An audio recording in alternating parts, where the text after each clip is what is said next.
for so many people here in this huge crowd at Sandown Park is for this one man, the 5 times champion of the world, JUAN Manuel Fangio in the W196 Mercedes Benz. My goodness. Am I really seeing that? It's like turning back the clock.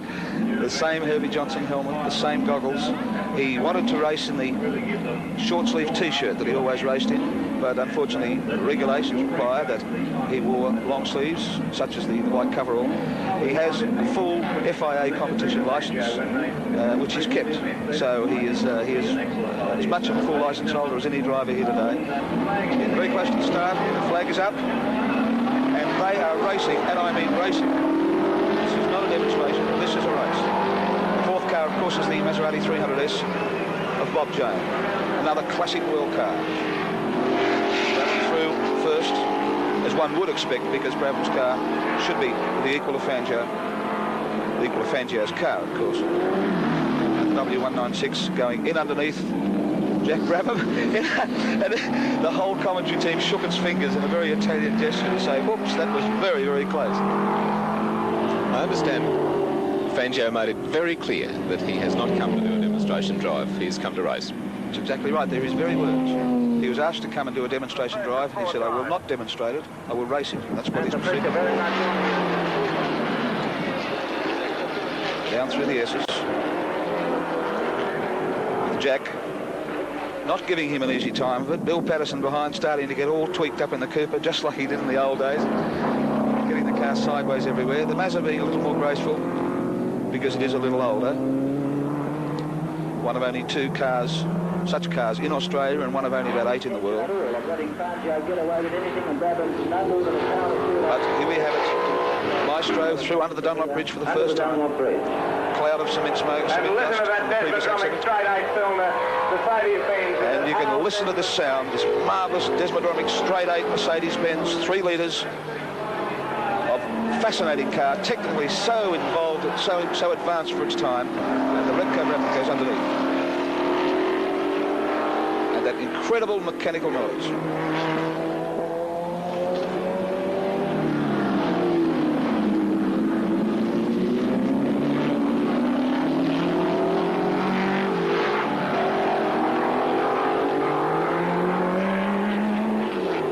Standing lap of 1 minute 30 seconds, which is very interesting, and indicates that they'll be lapping at around about 120 when they get warmed up.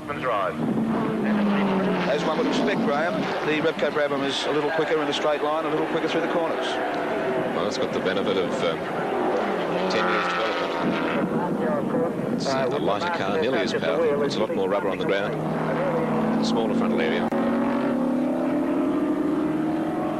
In itself, a period piece. When we look at the Formula 5000 cars that were racing just a few minutes ago, the Brabham looks tiny, fragile, no wings, skinny wheels.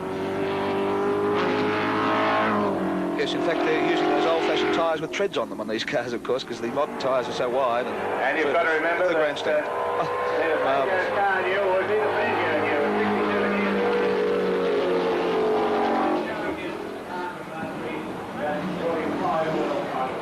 Every time they go past, the grandstand rises and applause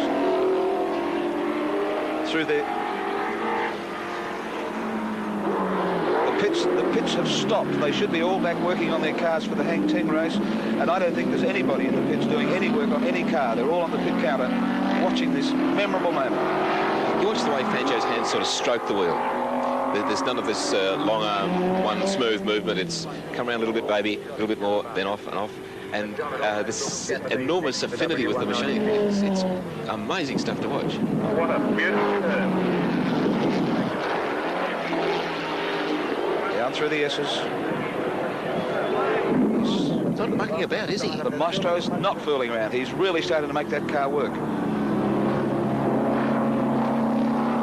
He gave the car 4 laps when he first came here during the week, and another 4 yesterday.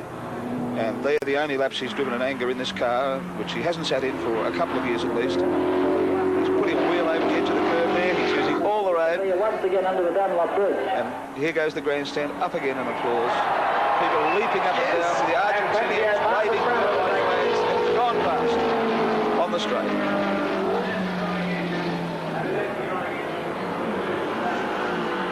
is a picture of interior works of the time machine.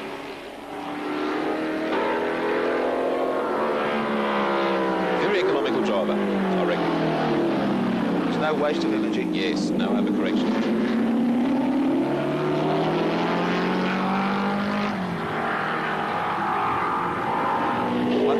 Brabham would find plenty of car in front of him to slipstream, I would think, the frontal area in front of him. For the last time, Brabham really on the tails of the silver arrow now as it heads up to Rothman for the last time to up to Rothman. They're passing and repassing. Jack gets past at the most difficult part of the circuit, over the top of the hill at Rothman's Rise. And this is developing into a motor race, Graham. They are really trying very hard.